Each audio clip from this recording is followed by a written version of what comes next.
ꯃꯆꯥꯁꯤꯡ ꯑꯗꯨꯕꯨ ꯀꯟꯅꯕ ꯍꯣꯠꯅꯕꯗ ꯅꯊ꯭ꯋꯥꯏ ꯃꯥꯡꯕ ꯑꯗꯨ ꯄꯥꯝꯃꯨꯗ꯭ꯔꯥ?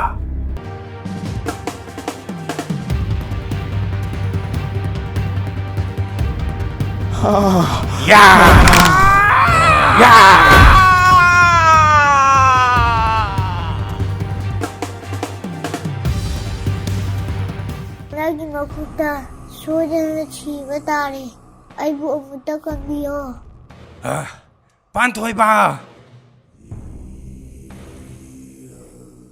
ꯍꯦ ꯀꯩꯆꯤꯡꯂꯥꯏ, ꯅꯪꯒ ꯑꯩꯒ ꯃꯨꯛꯅꯕꯗ ꯃꯔꯥꯜ ꯂꯩꯖꯗ꯭ꯔꯕ ꯑꯉꯥꯡ ꯑꯗꯨ ꯌꯥꯎꯍꯟꯒꯅꯨ.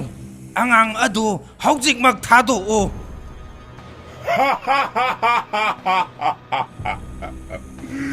ꯀꯩꯃꯤ, ꯍꯧꯖꯤꯛꯇꯤ ꯅꯪ ꯑꯩꯒꯤ 이ꯈꯨꯠꯇ ꯇꯥꯔꯒꯗꯕꯅꯤ.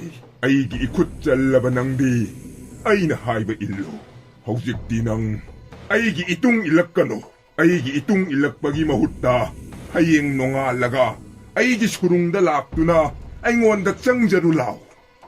ꯅꯪꯅ ꯀꯔꯤꯒꯨꯝꯕ ꯑꯩꯅ ꯍꯥꯏꯕ ꯑꯁꯤ ꯏꯟꯗ꯭ꯔꯕꯗꯤ ꯌꯦꯡꯉꯨ, ꯅꯪꯒꯤ ꯑꯉꯥꯡ ꯑꯁꯤ ꯑꯩꯅ ꯃꯊ꯭ꯋꯥꯏ ꯂꯧꯒꯅꯤ. 이번 개미, ꯑꯩ ꯌꯥꯝꯅ ꯀꯤꯖꯔꯦ. ꯑꯩꯕꯨ ꯑꯃꯨꯛꯇ ꯀꯟꯕꯤꯌꯣ. ꯀꯩꯃꯤ, ꯅꯪ ꯑꯩꯅ ꯍꯥꯏꯕ ꯏꯜꯂꯨ. ꯄꯥꯟꯊꯣꯏꯕ!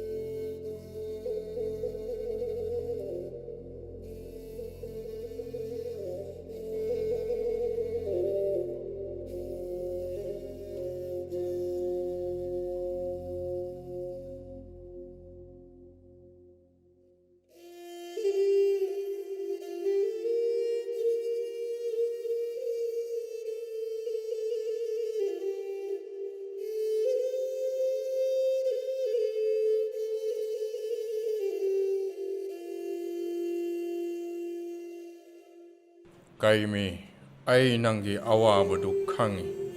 ꯑꯩꯁꯨ ꯀꯔꯤ ꯍꯥꯏꯒꯗꯕꯅꯣ ꯈꯪꯗ꯭ꯔꯦ. ꯍꯧꯖꯤꯛ ꯑꯣꯏꯔꯤꯕ ꯐꯤꯚꯝ ꯑꯁꯤꯗꯗꯤ ꯅꯪ ꯅꯊꯟꯇꯅ ꯀꯩꯆꯤꯡꯂꯥꯏꯕꯨ ꯃꯥꯏꯊꯤꯕ ꯄꯤꯕ ꯉꯝꯒꯅꯤ ꯍꯥꯏꯕ ꯊꯥꯖꯗ꯭ꯔꯦ.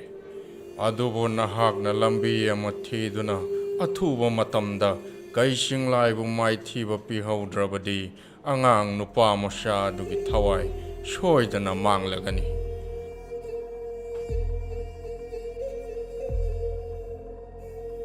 ꯑꯩ ꯍꯧꯖꯤꯛꯃꯛ ꯆꯠꯇꯨꯅ ꯀꯩꯆꯤꯡꯂꯥꯏꯕꯨ ꯍꯥꯠꯂꯒ ꯄꯥꯟꯊꯣꯏꯕ ꯀꯜꯂꯨꯔꯒꯦ. ꯀꯩꯃꯤ, ꯃꯗꯨ ꯌꯥꯗꯦ. ꯀꯩꯆꯤꯡꯂꯥꯏꯅ ꯊꯥꯔꯛꯄ ꯃꯇꯝ ꯑꯗꯨꯗ ꯆꯠꯂꯨ. ꯍꯧꯖꯤꯛꯇꯤ ꯑꯉꯥꯡ ꯑꯗꯨ ꯃꯥꯒꯤ ꯃꯈꯨꯠꯇ ꯇꯥꯈ꯭ꯔꯕꯅꯤꯅ ꯃꯍꯥꯛꯅ ꯍꯥꯏꯕ ꯏꯟꯗꯕ ꯌꯥꯔꯔꯣꯏ. ꯅꯪꯅ ꯍꯧꯖꯤꯛ ꯀꯩꯆꯤꯡꯂꯥꯏꯒꯤ ꯃꯅꯥꯛꯇ ꯆꯠꯂꯨꯔꯕꯗꯤ ꯀꯩꯆꯤꯡꯂꯥꯏꯅ ꯃꯍꯥꯛꯅ ꯍꯥꯏꯕ ꯏꯟꯗꯦ ꯍꯥꯏꯗꯨꯅ ꯑꯉꯥꯡ ꯑꯗꯨꯒꯤ ꯊꯋꯥꯏ ꯂꯧꯈꯤꯕ ꯌꯥꯏ. ꯃꯔꯝ ꯑꯁꯤꯅ ꯅꯪ ꯍꯌꯦꯡ ꯐꯥꯎꯕꯗ ꯉꯥꯏꯔꯒ ꯃꯍꯥꯛꯀꯤ ꯃꯅꯥꯛꯇ ꯆꯠꯂꯨ.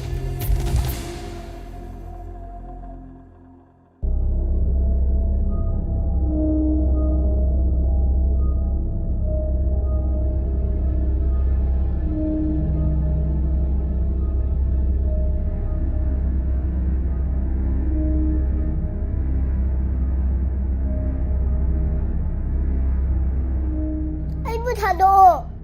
ꯑꯩꯕꯨ ꯊꯥꯗꯣꯛꯄꯤꯌꯣ. 이번 개미, ꯅꯪ ꯑꯩꯕꯨ ꯀꯟꯕ ꯂꯥꯛꯑꯣ. ꯃꯁꯤꯒꯤ ꯑꯉꯥꯡ ꯑꯁꯤꯗꯤ ꯀꯩꯃꯤꯅ ꯌꯣꯛꯄ ꯑꯉꯥꯡ ꯑꯗꯨꯅꯤ. 이닝ꯊꯧꯅ ꯀꯩꯃꯤꯒꯤ ꯃꯍꯨꯠꯇ ꯑꯉꯥꯡ ꯑꯁꯤ ꯑꯣꯏꯅ ꯐꯥꯔꯒ ꯄꯨꯔꯛꯂꯕ꯭ꯔꯥ?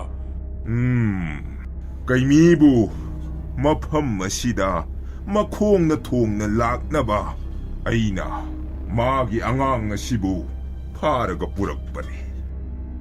이닝ꯊꯧ, ꯃꯆꯥ ꯏꯕꯨꯡꯉꯣ ꯀꯩꯖꯦꯡ ꯂꯥꯛꯄꯗꯤ ꯎꯗꯦꯅ.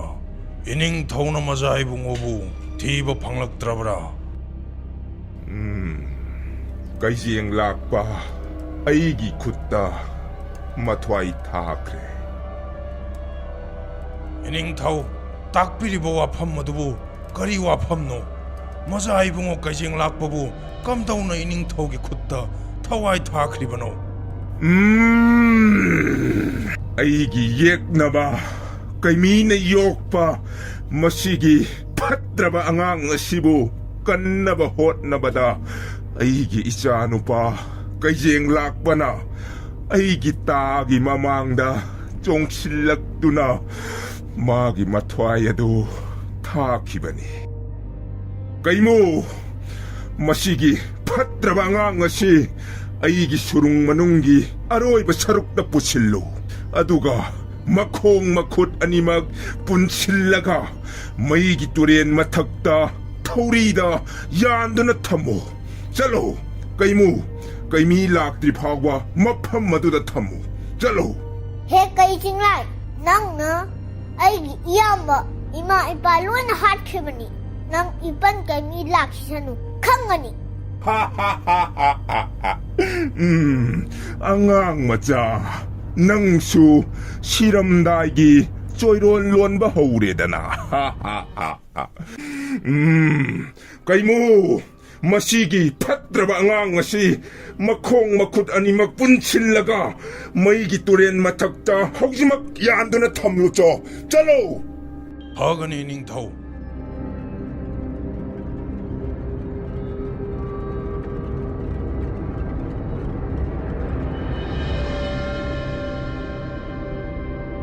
ꯑꯩꯕꯨ ꯊꯥꯗꯣꯛꯄꯤꯌꯣ꯫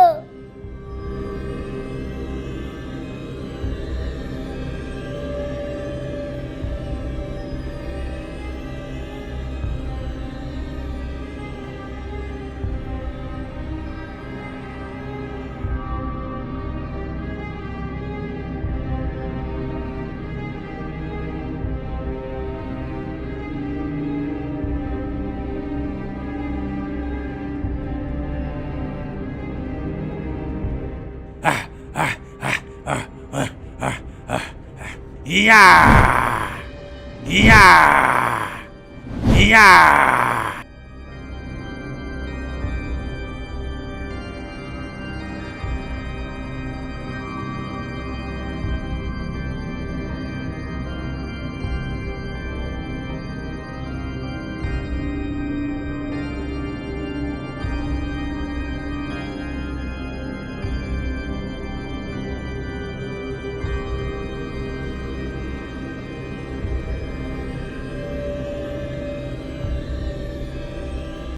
이번 게임이 아이고 무다간 미요.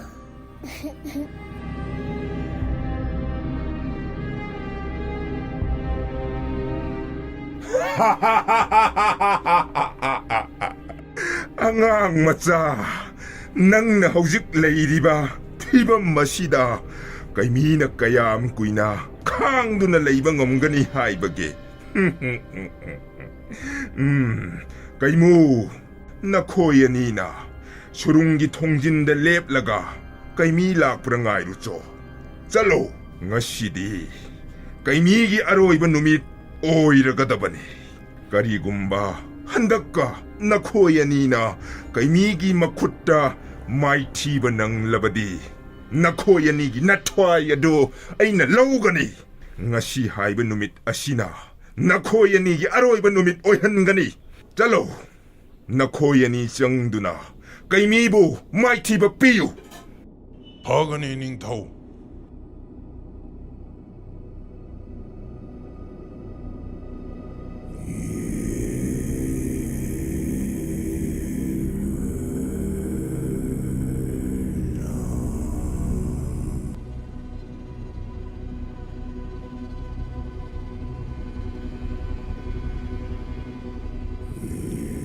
ꯏꯇꯥꯎ ꯀꯩꯖꯥꯝꯕ, ꯑꯩꯈꯣꯏ ꯑꯅꯤꯅ ꯇꯧꯒꯗꯕꯁꯤ ꯀꯔꯤꯅꯣ?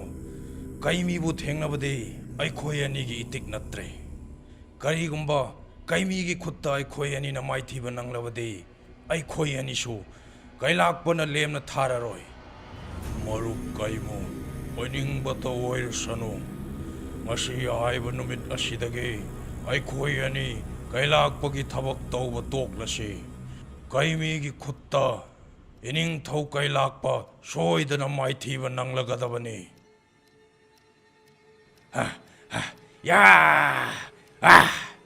ꯀꯩꯃꯨ, ꯀꯩꯖꯥꯝꯕ, ꯅꯈꯣꯏ ꯑꯅꯤꯁꯨ ꯅꯊ꯭ꯋꯥꯏ ꯃꯥꯡꯅꯤꯡꯗ꯭ꯔꯕꯗꯤ ꯑꯩꯒꯤ ꯂꯝꯕꯤꯗ ꯑꯌꯦꯠꯄ ꯄꯤꯔꯅꯨ꯫ nathwai adu mangning labadi aiga mayok nanaba sem saro he kaimi aikhoi nangga lan thengnararoi aduga aikhoi kailak pagidamak thabak su tawraroi ngasi haiba numit asidagi aikhoi mafam asi thadokduna athapa mafam amada chatkhraगani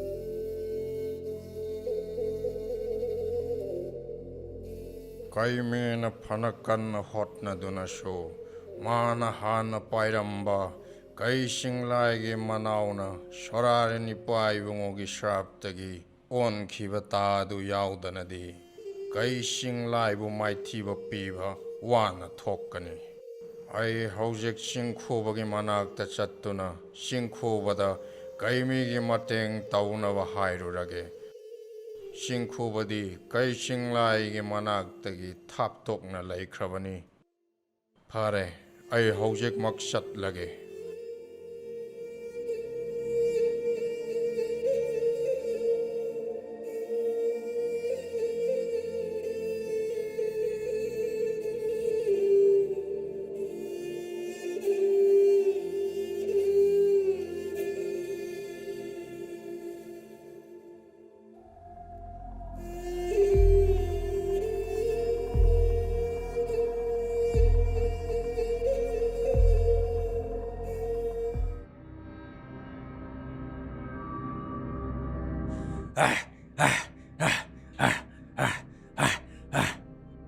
Banthoi ba Iban kami ay bumutakan biyo. Iban kami ay ang nawari. Iban kami.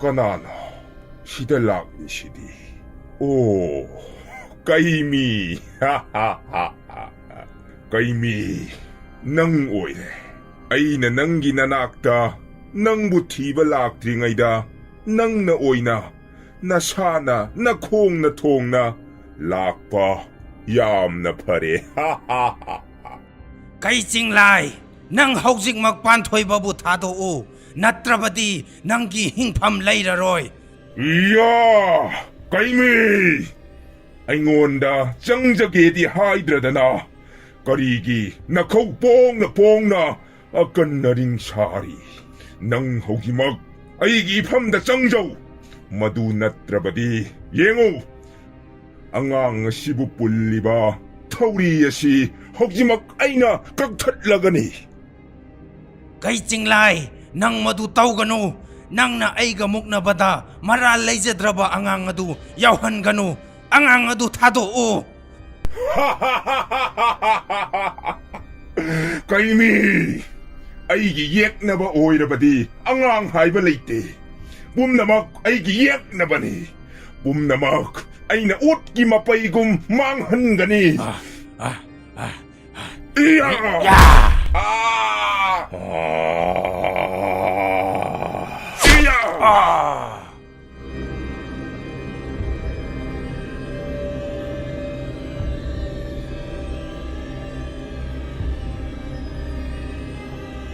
he singkhuba nahak na lining thau sorarian gi yathang pangthok pangamre haiduna nathwai nungai tana leiriba du hojik nangi wasak ngagnabagi tanja ma lakle 해 레이룸바 징쿠바 아이디 소라렌 라이다 사키보 와삭 ngakpa ngamdrabanina handak mapoksimagi taondna dum leijekhragi singkhuba sorarian laigi shraptagi nang nasagi sakphamda goina leiba ngamloi haiba ai khangi matam suppagi oina soraren laigi shraptagi kokna naba aduga tangdu leitaba punsi ama hingna naba nang hanagi matogum kaimigi khutlai oiduna kaisinglai mai thiba pibada mateng pangu nang haujikmak kaimigi manakta chatlu ꯐꯔꯦ ꯂꯩꯔꯨꯝꯕ ꯑꯩ ꯀꯩꯃꯤꯒꯤ ꯃꯇꯦꯡ ꯄꯥꯡꯕ ꯂꯥꯛꯂꯒꯦ ꯑꯗꯨꯕꯨ ꯃꯍꯥꯛꯅ ꯑꯩꯕꯨ ꯀꯧꯔꯛꯇ꯭ꯔꯕꯗꯤ ꯑꯩ ꯃꯥꯒꯤ ꯃꯇꯦꯡ ꯄꯥꯡꯕ ꯉꯝꯂꯣꯏ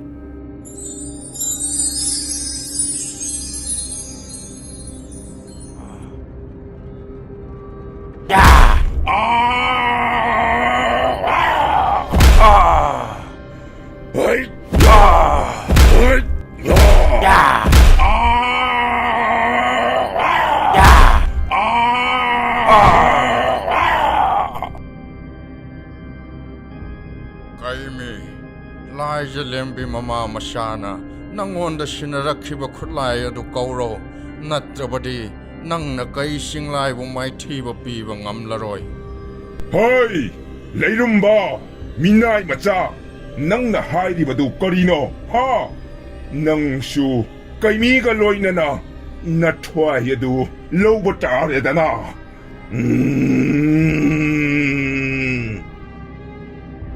Kaimi, Kanduna Laidanu, Laimarembina Nangonda Pirak Patadu, Hausik Makauro, Mahak Soidana Nangi Nating Pang Balak Lagani. He ima laimarembi na sinarakpa layo irabata. Kaimi na nangi nating nizari.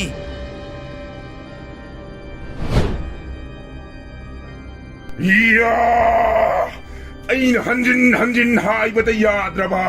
Leirumbabu, kaimida chinnaba. Masi bumnamak, Leirumba! Nang na sinba, kozil torang aktani. Minay macha, nang da halageda.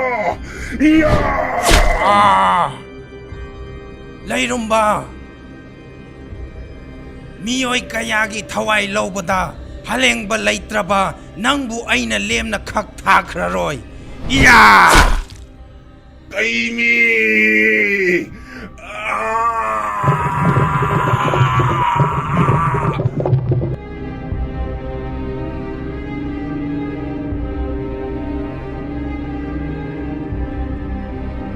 Pantoiba! Pantoiba! Nang kari susokte ko. Hoy, bal kaimi. Ay kay susukte.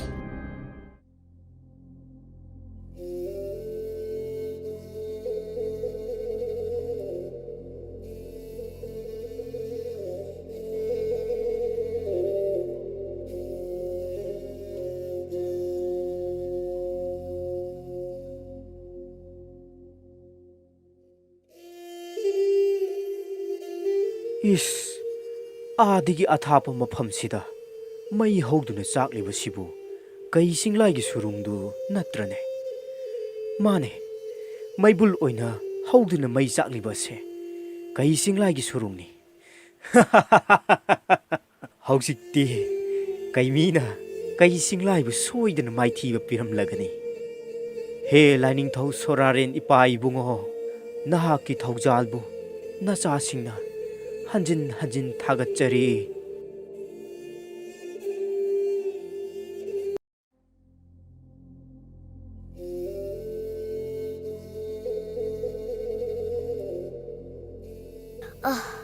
이번 가임이 반토이바 이번 가이고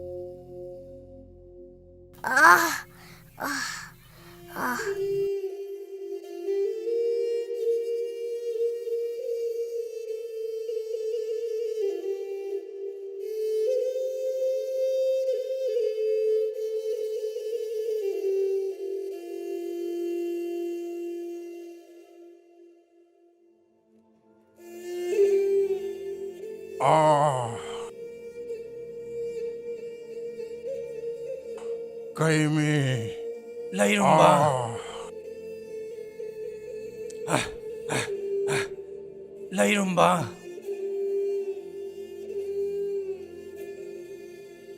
이빠 상링바 kay jinglaido khoi ipan kamina hatlaga asigi mai asakpa toren asida thadagramni Panthoiba ngasi haiba numit asidagi kai singlai kailakpu mokhoigi matam loikhre haujikti aikhoi ingna chikna malem asida nungaina leiragadabani kaimi nangna lining thau sorarengi apamba adu thabak oina onthokle ꯅꯪꯅ ꯉꯁꯤ ꯀꯩ ꯆꯤꯡꯂꯥꯏ ꯑꯃꯗꯤ ꯀꯩꯂꯥꯛꯄꯕꯨ ꯃꯥꯏꯊꯤꯕ ꯄꯤꯗꯨꯅ ꯅꯍꯥꯛꯀꯤ ꯅꯇꯤꯛ ꯅꯒꯨꯟ ꯎꯠꯂꯔꯦ꯫ ꯍꯦ ꯀꯩꯃꯤ ꯑꯊꯧꯕ ꯁꯪꯂꯤꯡꯕ ꯑꯩꯅ ꯅꯍꯥꯛꯄꯨ ꯍꯟꯅ ꯍꯟꯅ ꯊꯥꯒꯠꯆꯔꯤ꯫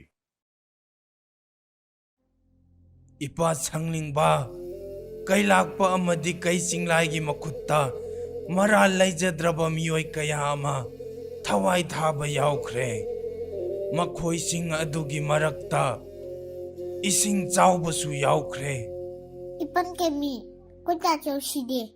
Suna sumuswak ni lao. Ako'y tatsaw managta. Amo tatsaw lao. ꯄꯥꯟꯊꯣꯏꯕ ꯅꯪꯒꯤ ꯇꯥꯁꯧꯗꯣ ꯀꯩꯂꯥꯛꯄꯒꯤ ꯈꯨꯠꯇ ꯂꯩꯈꯤꯗ꯭ꯔꯕꯅꯤ꯫ ꯅꯪ ꯃꯍꯥꯛꯄꯨ ꯀꯥꯎꯊꯣꯛꯄ ꯇꯝꯂꯣ꯫ Nate! Ako'y tatsaw sidi. Ako'y tatsaw sidi eh.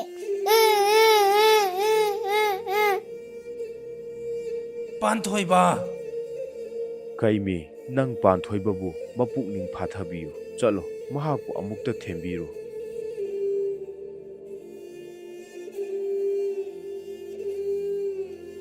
ꯂꯩꯔꯨꯝꯕ ꯅꯍꯥꯛꯅ ꯀꯩꯃꯤꯒꯤ ꯃꯇꯦꯡ ꯇꯧꯕꯤꯕꯒꯤꯗꯃꯛ ꯅꯪꯕꯨ ꯑꯩꯅ ꯍꯟꯅ ꯍꯟꯅ ꯊꯥꯒꯠꯆꯔꯤ꯫ ꯁꯪꯂꯤꯡꯕ ꯑꯩꯗꯤ ꯂꯥꯏꯅꯤꯡꯊꯧ ꯁꯣꯔꯥꯔꯦꯟꯒꯤ ꯌꯥꯊꯪ ꯄꯥꯡꯊꯣꯛꯆꯕ ꯈꯛꯇꯅꯤ꯫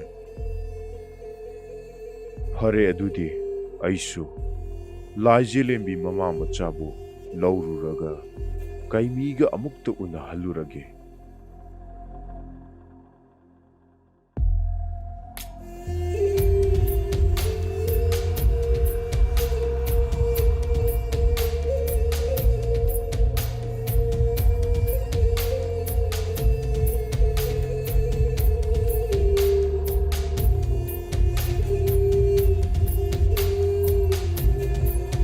ꯍꯦ ꯉꯥ ꯅꯤꯡꯊꯧ, ꯑꯩꯒꯤ ꯏꯆꯥꯁꯤꯡꯕꯨ ꯂꯧꯕ ꯂꯥꯛꯂꯦ꯫ ꯍꯧꯖꯤꯛꯇꯤ ꯑꯩꯒꯤ ꯏꯐꯝꯗ ꯂꯥꯏꯖꯦꯂꯦꯝꯕꯤ ꯃꯃꯥ ꯃꯆꯥꯕꯨ ꯁꯤꯟꯅꯕꯤꯔꯣ꯫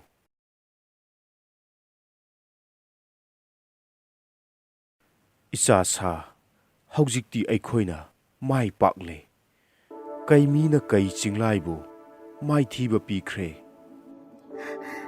ꯏꯄꯥ ꯏꯕꯨꯡꯉꯣ, ꯀꯩꯃꯤꯅ ꯀꯩ ꯆꯤꯡꯂꯥꯏꯕꯨ ꯃꯥꯏꯊꯤꯕ ꯄꯤꯈ꯭ꯔꯦ ꯍꯥꯏꯕ ꯄꯥꯎ ꯑꯁꯦ ꯇꯥꯕꯗ ꯅꯆꯥ ꯑꯩꯗꯤ ꯍꯔꯥꯎꯕꯒꯤ ꯄꯥꯟꯗꯣꯜ ꯂꯣꯝꯂꯦꯗꯣ ꯏꯄꯥ ꯏꯕꯨꯡꯉꯣ꯫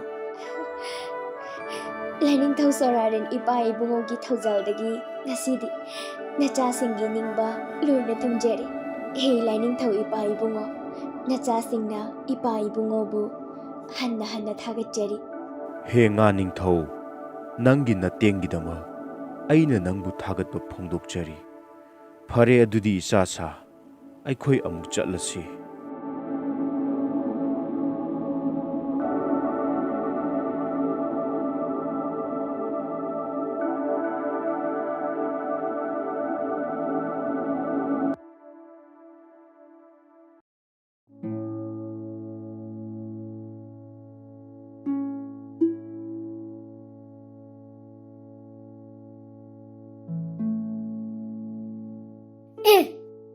Ako'y tatsaw di kada chakre.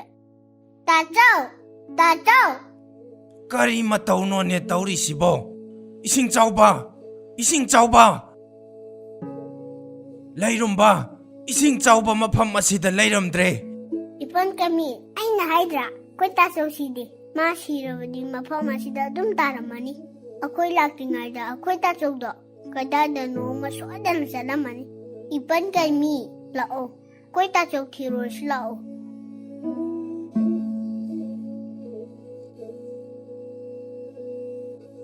ꯂꯩꯔꯨꯝꯕ, ꯄꯥꯟꯊꯣꯏꯕꯅ ꯍꯥꯏꯔꯤꯁꯦ ꯆꯨꯝꯂꯝꯕꯁꯨ ꯌꯥꯏ꯫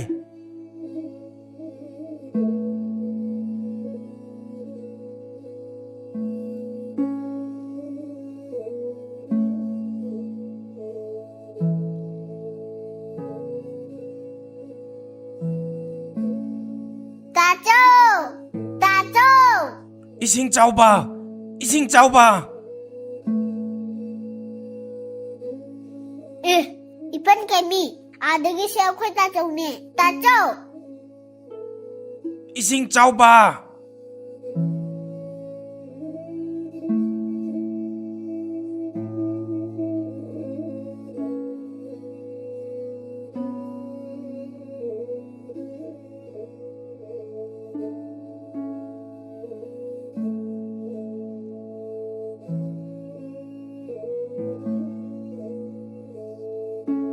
ꯂꯩꯃꯔꯦꯝꯕꯤ ꯉꯁꯤꯗꯤ ꯑꯩꯒꯤ ꯑꯄꯥꯝꯕ ꯄꯨꯝꯅꯃꯛ ꯊꯨꯡꯂꯦ ꯂꯝꯈꯦꯠ ꯂꯝꯍꯥꯏꯕꯗ ꯍꯂꯦꯡꯕ ꯂꯩꯇ꯭ꯔꯕ ꯀꯩꯁꯤꯡꯂꯥꯏꯒ ꯂꯣꯏꯅꯅ ꯀꯩꯂꯥꯛꯄ ꯃꯈꯣꯏ ꯑꯅꯤꯃꯛ ꯀꯩꯃꯤꯅ ꯆꯩꯔꯥꯛ ꯄꯤꯈ꯭ꯔꯦ ꯂꯥꯏꯅꯤꯡꯊꯧ ꯏꯕꯨꯡꯉꯣ ꯄꯥꯎ ꯑꯁꯤ ꯇꯥꯕꯗ ꯑꯣꯟꯊꯣꯛꯅ ꯅꯨꯡꯉꯥꯏꯔꯦꯗꯀꯣ ꯉꯁꯤ ꯍꯥꯏꯕ ꯅꯨꯃꯤꯠ ꯑꯁꯤꯗꯒꯤ ꯏꯕꯨꯡꯉꯣꯒꯤ ꯏꯅꯥꯏꯁꯤꯡꯗ ꯀꯩꯂꯥꯛꯄꯅ ꯑꯃꯨꯛ ꯍꯟꯅ ꯑꯋꯥꯕ ꯄꯤꯔꯔꯣꯏ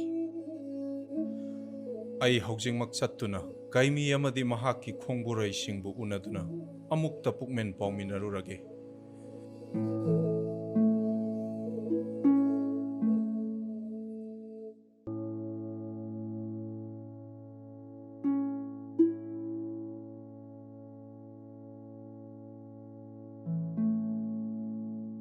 ꯀꯩꯃꯤ ꯑꯉꯥꯡ ꯑꯁꯤ ꯃꯤꯍꯨꯟ ꯐꯖꯅ ꯂꯩꯔꯤ ꯊꯣꯏꯅ ꯅꯨꯡꯁꯥ ꯊꯤꯅꯤꯡꯉꯥꯏ ꯑꯣꯏꯗꯦ ꯃꯁꯥ ꯆꯣꯛꯊꯃꯟꯗꯨꯅ ꯋꯥꯈꯜ ꯃꯥꯡꯕꯅꯤ ꯉꯥꯏꯍꯥꯛ ꯂꯩꯔꯒ ꯋꯥꯈꯜ ꯇꯥꯔꯛꯂꯅꯤ ꯇꯥꯆꯧ ꯅꯪ ꯍꯧꯒꯠꯂꯣ ꯇꯥꯆꯧ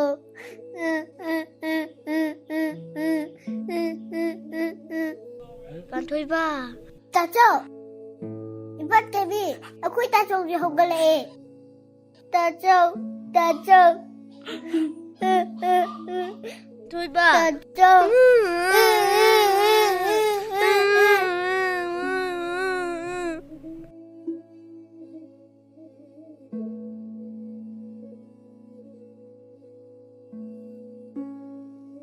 ꯍꯦ ꯂꯥꯏꯅꯤꯡꯊꯧ ꯏꯄꯥ ꯏꯕꯨꯡꯉꯣ ꯅꯆꯥ ꯀꯩꯃꯤꯅ ꯏꯄꯥ ꯏꯕꯨꯡꯉꯣꯕꯨ ꯈꯨꯔꯨꯝꯖꯔꯤ ꯁꯣꯔꯥꯔꯦꯟ ꯏꯄꯥ ꯏꯕꯨꯡꯉꯣ ꯅꯆꯥ ꯂꯩꯔꯨꯝꯕꯅ ꯈꯨꯔꯨꯝꯖꯔꯤ ꯀꯩꯃꯤ ꯅꯍꯥꯛꯅ ꯁꯣꯔꯥꯔꯦꯟ ꯑꯩꯒꯤ ꯑꯄꯥꯝꯕꯗꯨ ꯊꯕꯛ ꯑꯣꯏꯅ ꯄꯥꯡꯊꯣꯛꯂꯤ ꯃꯁꯤꯒꯤꯗꯃꯛ ꯑꯩꯍꯥꯛꯅ ꯅꯪꯕꯨ ꯊꯥꯒꯠꯂꯤ ꯍꯥꯏꯌꯨ ꯀꯩꯃꯤ ꯅꯍꯥꯛꯀꯤ ꯀꯔꯤ ꯀꯔꯝꯕ ꯑꯄꯥꯝꯕ ꯂꯩ ꯑꯩꯉꯣꯟꯗ ꯍꯥꯏꯌꯨ ꯍꯦ ꯁꯣꯔꯥꯔꯦꯟ ꯏꯄꯥ ꯏꯕꯨꯡꯉꯣ ꯅꯆꯥ ꯀꯩꯃꯤꯒꯤꯗꯤ ꯑꯄꯥꯝꯕ ꯀꯔꯤꯁꯨ ꯂꯩꯖꯗ꯭ꯔꯦ ꯏꯄꯥꯅ ꯑꯩꯕꯨ ꯅꯨꯡꯁꯤꯕꯤꯔꯕꯗꯤ ꯏꯁꯤꯡ ꯆꯥꯎꯕꯕꯨ ꯍꯥꯟꯅꯒꯤ ꯃꯇꯧꯒꯨꯝ ꯇꯦꯛꯇ ꯀꯥꯏꯗꯅ ꯂꯩꯍꯟꯕꯤꯌꯨ ꯀꯩꯃꯤ ꯅꯍꯥꯛꯀꯤ ꯑꯄꯥꯝꯕꯗꯨ ꯊꯨꯡꯕ ꯑꯣꯏꯖꯔꯣ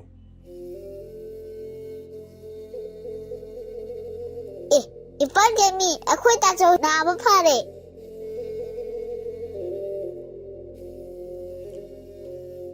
ꯀꯩꯃꯤ ꯍꯥꯏꯌꯨ ꯅꯪꯒꯤ ꯀꯔꯤ ꯑꯋꯥꯠꯄ ꯂꯩꯔꯤ ꯍꯥꯏꯌꯨ ꯍꯦ ꯂꯥꯏꯅꯤꯡꯊꯧ ꯏꯄꯥ ꯏꯕꯨꯡꯉꯣ ꯅꯆꯥ ꯀꯩꯃꯤꯅ ꯅꯨꯡꯁꯤꯖꯔꯕ ꯑꯩꯒꯤ ꯃꯔꯨꯞ ꯑꯃꯗ ꯁꯛꯈꯤꯕ ꯋꯥꯁꯛ ꯅꯆꯥꯅ ꯊꯨꯡꯍꯟꯕ ꯉꯝꯈꯤꯗ꯭ꯔꯦ ꯅꯍꯥꯛꯅ ꯄꯥꯝꯂꯤꯕꯗꯨ ꯑꯁꯤ ꯅꯠꯇ꯭ꯔꯥ ꯏꯇꯥꯎ ꯀꯩꯃꯤ ꯑꯦ ꯏꯇꯥꯎ ꯁꯒꯣꯜꯃꯤ 이빨개미 사골미 슐라에 이따우 사골미 라이닝ꯊꯧ 소라레나 짠비바다기 아이코야니 아묵 한나 우나레다나 마니 이따우 뽐나막 소라렌 이빠 이붕어기 터우자니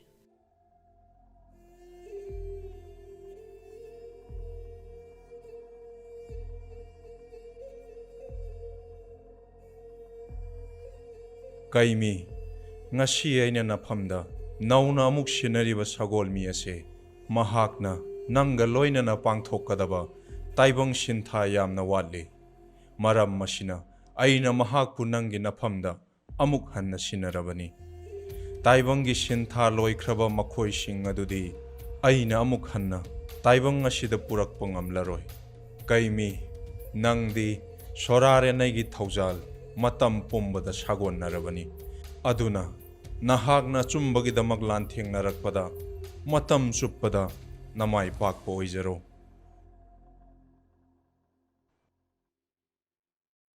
ꯍꯦ ꯁꯣꯔꯥꯔꯦꯟ ꯏꯄꯥ ꯏꯕꯨꯡꯉꯣ ꯅꯆꯥ ꯆꯤꯡꯈꯨꯕꯗꯤ ꯏꯄꯥ ꯏꯕꯨꯡꯉꯣꯒꯤ ꯊꯧꯖꯥꯟ ꯐꯪꯖꯈꯤꯔꯣꯏꯗ꯭ꯔꯥ ꯆꯤꯡꯈꯨꯕ ꯁꯣꯔꯥꯔꯦꯟ ꯑꯩꯒꯤ ꯌꯥꯊꯪꯕꯨ ꯅꯥꯊꯩꯔꯒ ꯀꯩ ꯆꯤꯡꯂꯥꯏꯒꯤ ꯃꯇꯨꯡ ꯏꯟꯗꯨꯅ ꯆꯠꯂꯨꯔꯕꯁꯨ ꯅꯍꯥꯛꯀꯤ ꯋꯥꯁꯛ ꯀꯥꯎꯗꯅ ꯀꯩꯃꯤꯒꯤ ꯃꯇꯦꯡ ꯄꯥꯡꯕꯒꯤꯗꯃꯛ ꯅꯪꯒꯤ ꯁ꯭ꯔꯥꯞ ꯑꯗꯨ ꯀꯣꯛꯂꯕꯅꯤ ꯅꯪꯁꯨ ꯍꯥꯟꯅꯒꯤ ꯃꯇꯧꯒꯨꯝ ꯃꯍꯧꯁꯥꯒꯤ ꯄꯨꯟꯁꯤꯗ ꯑꯃꯨꯛ ꯍꯟꯖꯤꯟꯖꯔꯣ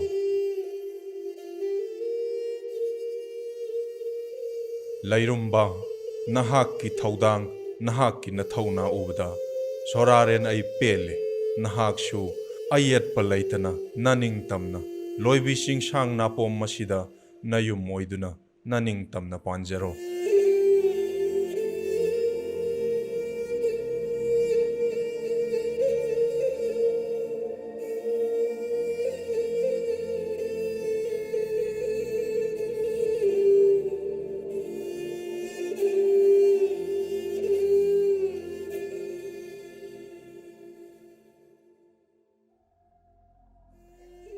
Ipa ibungo, haujikti kay singlay amadi kay lagpa makoy animak kay migi kuta mathoy thakrabanina. Laining thaw sorarin ipa ibungo gi apambadu, haujikti kay mina thunghankre. Mahaki mathaudang pangthokpa loirabanina haujikti kay mi mayum maikay panglage hairaglani. Chummi ipagi bema. Haujikti magi mathau pangthokpa loikhrabanina. Kaimi mafam asi thadoktuna chatkhiba tabani. Imagi ibema, kaimidi, laining thaw sararengi achanba manay oirabani. Haujikti, magi thaudang ihamna chawre. Maram asina, aikhoigi lamdam asomda, mahak kuina leiba yaroy. Laining thaw ipa ibungona pirakpa, yathang pangthoknaba, mahak mafam asi thadoktuna chatkhiba tabani. Ipagi bema. Unbu unarabadi nongmadi aikhoi soidana kainaba tabani. Masidi mahoksa kaubi lairembi imagi khutsemni. Lao kaimina aikhoibu unaba soidana lakhini. Lao mahakbu kaina yatham pirurasi.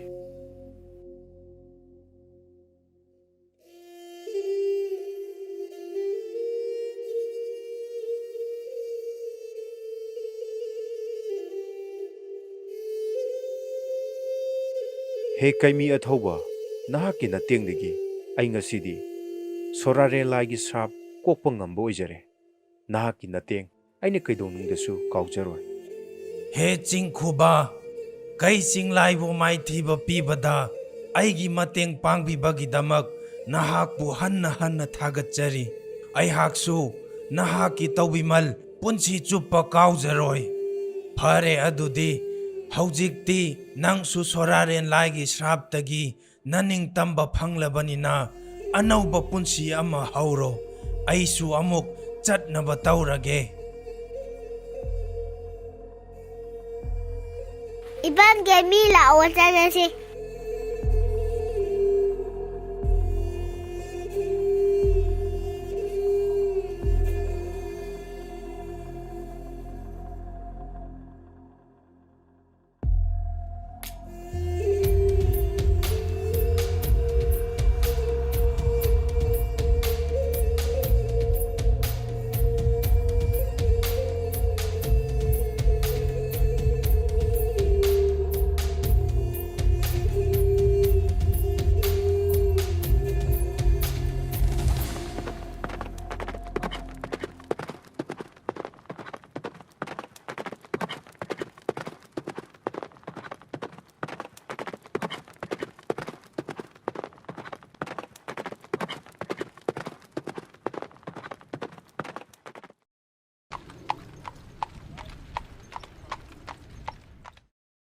Kaimi, nahaki lamal, aikhoida, punsi chuppagi oina, tonsinduna leheurani. Nahaki nateng na ngasidi, tamthiraba kay lakpa amadi, kay chinglaibu, may thiba piduna, aikhoi, ingna chikna, khudong thiba yaudana, hingba ngamlagani. Nahaki nateng, aikhoina, matam chuppagi oina, ningsingduna leheuragani. Imalay marembi, nachadi, Laining thaw soraren ipa ibungogi yathang pangthokjaba khaktani pumnamak ipa ibungogi khusil thaurang ngaktani kaimi matam chuppada nahakna tola taraba tuhatpiraba kayagi thawai kanduna male masibu hena nunga yaifaba ingtapna panba mafam ama oilakho He ipa sanglingba ipa na pamba adumak nacha kaimi na pangthokpa ngamba oijage Kaimi, laining thaw soraren ipa ibungo na sinarakpa thawdang, ꯍꯧꯖꯤꯛꯇꯤ ꯄꯥꯡꯊꯣꯛꯄ ꯂꯣꯏꯔꯕꯅꯤꯅ ꯅꯍꯥꯛꯇꯤ ꯃꯐꯝ ꯑꯁꯤ ꯑꯃꯨꯛ ꯊꯥꯗꯣꯛꯇꯨꯅ ꯆꯠꯀꯦ ꯍꯥꯏꯔꯅꯤ꯫